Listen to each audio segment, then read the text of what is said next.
என் பெயர் சுரேஷ். எனக்கு வயது 30. நான் ஒரு தனியார் நிறுவனத்தில் வேலை செய்து கொண்டிருக்கிறேன். என் மனைவியின் பெயர் சுதா. அவளுக்கு வயது 28 ஆகிறது. எங்களுக்கு 2 பெண் குழந்தைகள் இருக்கிறார்கள். எங்கள் வாழ்க்கை மகிழ்ச்சியாக சென்று கொண்டிருந்தது. ஒரு நாள் நான் என் அலுவலகத்தில் வேலையை முடித்துவிட்டு வீட்டிற்கு வந்தேன். அப்பொழுது என் மனைவியின் வீட்டில் சோகமாக இருந்தாள். நான் உடனே அவள் அருகில் சென்று, "என்ன ஆச்சு சுதா? ஏன் சோகமாக இருக்கிறாய்?" என்று கேட்டேன். அதற்கு அவள் என்னை பார்த்து, "சுரேஷ், எங்க அம்மாவுக்கு உடல்நிலை சரியில்லை என்று எனக்கு தொலைபேசி வந்தது. நீங்கள் உடனே எங்கள் வீட்டிற்கு சென்று எங்க அம்மாவை பார்த்துவிட்டு வாங்க" என்று என் மனைவி என்னிடம் கூறினாள். நான், "ஏன் சுதா, நீ வரவில்லையா?" என்று கேட்டேன். அதற்கு அவள், "நம் குழந்தைகளுக்கு பள்ளியில் விடுமுறை தரவில்லை. அதனால் நீங்கள் மட்டும் முதலில் ஊருக்கு போங்க.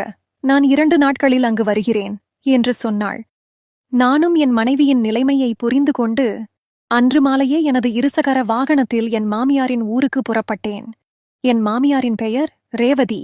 அவருக்கு வயது 50 இருக்கும். என் மாமனார் 1 வருடத்திற்கு முன்பு ஒரு விபத்தில் இறந்துவிட்டார். தற்போது என் மாமியார் தனியாகவே வசித்து வருகிறார். நான் என் இருசக்கர வாகனத்தில் என் மாமியாரின் வீட்டை அடைந்தேன். அங்கே என் மாமியாரின் வீட்டின் வாசல் கதவு திறந்தே இருந்தது. நான், "அத்தை" என்று கூப்பிட்டுக் கொண்டு வீட்டின் உள்ளே சென்றேன். அப்போது என் மாமியாரின் குரல், "உள்ளே வாங்க மாப்பிள்ள" என்று மென்மையாக கேட்டது. நானும் வீட்டின் உள்ளே சென்றபோது அங்கே என் மாமியார் ஒரு அறையில் தனியாக தரையில் அமர்ந்து பஜனை செய்ய ஏதுவாக அவர் அகல் விளக்கை நன்றாக சுத்தம் செய்து கொண்டிருந்தாள். நான் அதை பார்த்து அப்படியே திகைத்து நின்றேன். பின் என் மாமியாரை பார்த்து, "தனியாக என்ன செய்து கொண்டிருக்கிறீர்கள்?" என்று கேட்டேன். அதற்கு அவர் புன்னகையுடன், "ஏன் மாப்பிள்ளை, இதை பார்த்தால் உங்களுக்கு என்னவென்று தெரியவில்லையா? பஜனை செய்ய நான் அகல் விளக்கை சுத்தம் செய்கிறேன். அப்போதுதான் இதில் திரி ஏற்றி ஒளிரவிட முடியும்" என்று என்னிடம் கூறிக்கொண்டே அகல் விளக்கை 2 கைகளால் பிடித்தபடி எனக்கு காட்டினார். நான் அதை பார்த்து, "நீங்கள் சரியாக பராமரிக்கவில்லையா? விளக்கை பார்த்தால் அப்படித்தான் தெரிகிறது" என்று சொல்லிக்கொண்டே அரைமனதுடன் என் மாமியாரின் அருகில் சென்று அமர்ந்தேன். அப்போது என் மாமியார் கைகளில் பிடித்திருந்த அகல் விளக்கை நான் தொட்டு பார்த்தேன். அதை பார்த்ததும் என் மாமியார், "என்னாச்சு மாப்பிள்ளை?"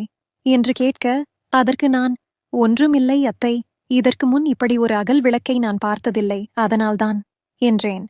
அதற்கு என் மாமியார், "கவலைப்படாதீங்க மாப்பிள்ளை, நான் உங்களுக்கு அகல் விளக்கை நன்றாக காட்டுகிறேன், நீங்கள் தொட்டு பாருங்கள்" என்று கூறி அகல் விளக்கை நான் தொட்டு பார்க்க ஏதுவாக எனக்கு காட்டினார். நானும் அதை நன்றாக தொட்டு பார்த்து, "என்ன அத்த, ஏன் இவ்வளவு பழசாயிருக்கு?" என்றேன். அதற்கு அவள், "அதற்கு காரணம் இருக்கு" என்று சொன்னார். பின் என் மாமியார் என்னை பார்த்து, "மாப்பிள்ளை, நீங்கள் பார்த்தது போதும், பஜனை செய்ய இன்னும் நேரம் இருக்கிறது, நீங்கள் போய் குளித்துவிட்டு வாங்க" என்றார். நானும் சரி என்று சொல்லிவிட்டு சந்தோஷத்தில் பாத்ரூம் சென்று குளித்துவிட்டு என் மாமியாரின் அறைக்குச் சென்று உடைகளை மாற்றினேன். பின் வீட்டில் உள்ள சோபாவில் அமர்ந்து கொண்டு டிவி பார்த்தேன். அப்போது என் மாமியார் என் அருகில் வந்து அமர்ந்தார். நான் அவரை பார்த்து, "என்ன ஆச்சு அத்தை? உங்க மகள் உங்களுக்கு உடல்நிலை சரியில்லை என்று சொன்னாளே" என்றேன். அதற்கு என் மாமியார், "ஆமாம் மாப்பிள்ளை, உடல்நிலை சரியில்லைதான். நான் காலையில் மருத்துவமனைக்கு சென்று மருத்துவரை பார்த்துவிட்டேன். இப்போது எனக்கு பரவாயில்லை" என்றார். நானும் என் மாமியாரும் அப்படியே சிறிது நேரம் சோஃபாவில் அமர்ந்து பேசிக் கொண்டிருந்தோம். அப்போது என் மனைவி சுதா எனக்கு தொலைபேசியில் அழைத்தாள். நான் அவளிடம், "உங்க அம்மாவிற்கு இப்போது பரவாயில்லை" என்றேன். அதற்கு அவள், "சுரேஷ், நீங்கள் 2-3 நாட்கள் அங்கேயே தங்கி எங்க அம்மாவை நல்லபடியாக கவனிச்சுக்கோங்க. நான் 2 நாட்களில் அங்கு வருகிறேன்" என்று சொன்னாள். நானும் சரி என்று சொன்னேன். பின் என் மாமியார் எனக்கு சாப்பிட உணவுகளை பரிமாறினார். நானும் அதை நன்றாக சாப்பிட்டேன். அப்போது என் மாமியாரை பார்த்து, "அத்தை, நீங்களும் சாப்பிடுங்க" என்றேன். அதைக் கேட்டதும் என் மாமியார் என் அருகில் அமர்ந்து என்னுடன் சாப்பிடத் தொடங்கினார். நான் என் மாமியாரிடம், "என்ன ஆச்சு உங்களுக்கு? ஏன் இன்று திடீரென அகல் விளக்கை சுத்தம் செய்கிறீர்கள்?" என்று கேட்டேன். அதற்கு என் மாமியார் என்னை பார்த்தவாறு, "ஒன்றுமில்லை மாப்பிள்ளை, உங்க மாமனார் இருக்கும்போது இந்த வீட்டில் தினமும் பஜனை நடக்கும். அப்போதெல்லாம் என் அகல் விளக்குக்கு அவர் திரி போட்டு எண்ணெய் ஊற்றி தீபத்தால் ஒளிர வைப்பார். ஆனால் அவர் இறந்த பிறகு இந்த வீட்டில் பஜனைகள் ஏதும் நடக்கவில்லை. அவர் இல்லாமல் என்னால் பஜனை செய்ய முடியவில்லை. அதனால் என் அகல் விளக்கை ஒளிரவிட முடியாமல் பழசாகி போய்விட்டது.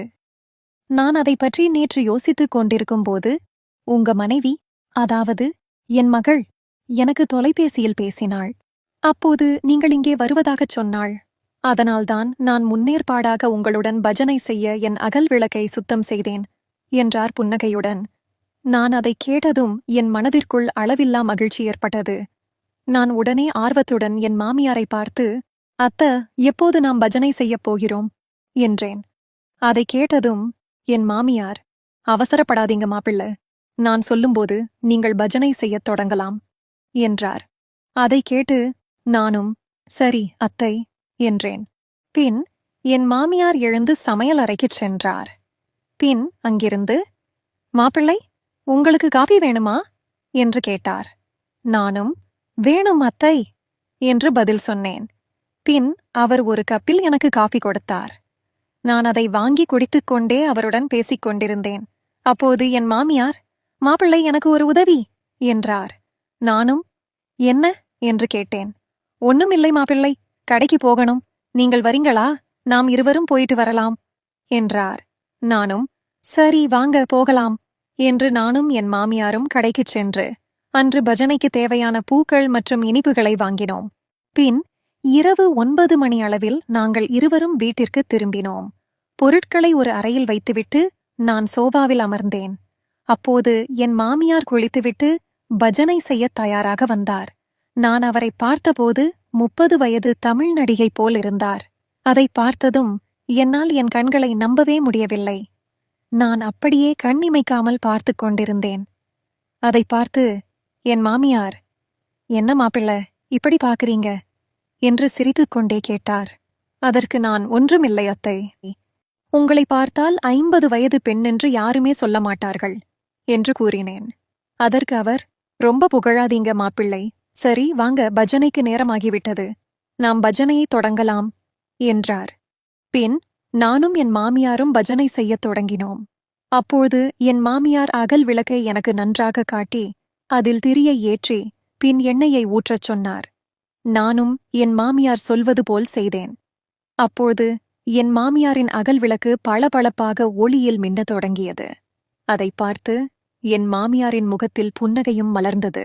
அப்போது என் மாமியார் என்னை பார்த்து, மாப்பிள்ளை, உங்களால்தான் இந்த வீட்டில் பஜனையின் ராகங்கள் ஒலிக்கிறது என்று மகிழ்ச்சியுடன் சொன்னார். பின் அவர் ஒவ்வொன்றாகச் சொல்ல நானும் அவர் சொல்வது போல் பஜனை செய்தேன். நாங்கள் இருவரும் 1 மணி நேரம் பஜனை செய்து முடித்தோம். பின் என் மாமியார் என்னை பார்த்து, மாப்பிள்ளை, எனக்கு தூக்கம் வருவது போல் இருக்கிறது, நான் என் அறைக்கு சென்று தூங்கப் போகிறேன், நீங்களும் தூங்குங்கள் என்று சொல்லிவிட்டு என் மாமியார் அவர் அறைக்குச் சென்று விட்டார். நானும் பஜனை செய்த மகிழ்ச்சியில் என் அறைக்குச் சென்று தூங்கிவிட்டேன். மறுநாள் காலையில் என் மாமியார் ஒரு கப்பில் காஃபியுடன் என்னை எழுப்பினார். நானும் தூக்கத்திலிருந்து எழுந்து அதை வாங்கினேன். பின் அதை குடித்துக் கொண்டே நான் வீட்டில் உள்ள சோஃபாவில் அமர்ந்தேன். அப்போது என் மாமியாரை பார்த்து, அத்தை, நீங்கள் மாமா இல்லாமல் இந்த வீட்டில ரொம்ப கஷ்டப்படுறீங்க, ஏன் நீங்கள் தனியாக கஷ்டப்பட வேண்டும், எங்களுடன் வந்துடுங்க என்று கூறினேன். அதற்கு என் மாமியார், அதெல்லாம் வேண்டாம் மாப்பிள்ளை, நான் இங்கேயே தனியாக இருக்கிறேன் என்றார். அதற்கு நான், வேண்டாம் அத்தை, நீங்கள் தனியாக கஷ்டப்படுவது எனக்கு மிகவும் கஷ்டமாக இருக்கிறது. மேலும் நீங்கள் பஜனை செய்ய உங்களுக்கு உதவி வேண்டும். ஆனால் உங்களுக்கு உதவ இங்கே ஆள் யாரும் இல்லை என்றேன். அதற்கு அவர் என்னை பார்த்து சிரித்தவாறு, அதற்குத்தான் நீங்கள் இருக்கீங்களே மாப்பிள்ளை என்றார். அதை கேட்டதும் நான் என் மாமியாரிடம், வாங்க, நாம் பஜனை செய்யத் தொடங்கலாம் என்றேன் சிரித்தவாறு. அதை கேட்டதும் என் மாமியாரும் சிரித்துக்கொண்டே, சரி வாங்க, பஜனை செய்யத் தொடங்கலாம் என்றார். பின் இருவரும் நீண்ட நேரம் பஜனை செய்தோம்.